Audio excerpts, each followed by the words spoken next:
Okay, ito na yung last part. Ito yung papunta sa car park. Yan.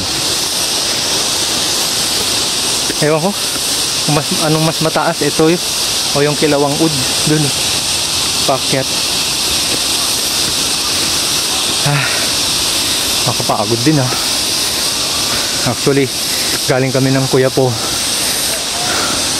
isang oras na tulog ko, diretso kami agad dito. Yan. Mas pauwi na kami. Yun na, tutulog ko na talaga. Yun o.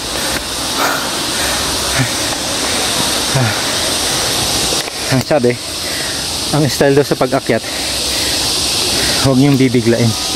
Ibig sabihin, yung bang slow mo, ganyan, slow motion. Kasi tuwing mas mabilis yung heart rate, yung pagtibok ng puso, lalo ko mapapagod.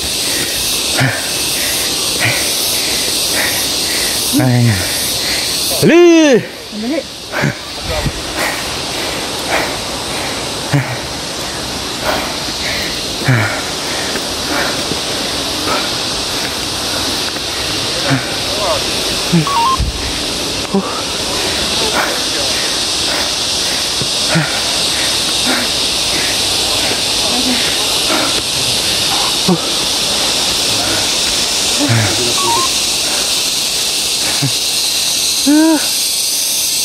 Agad-agad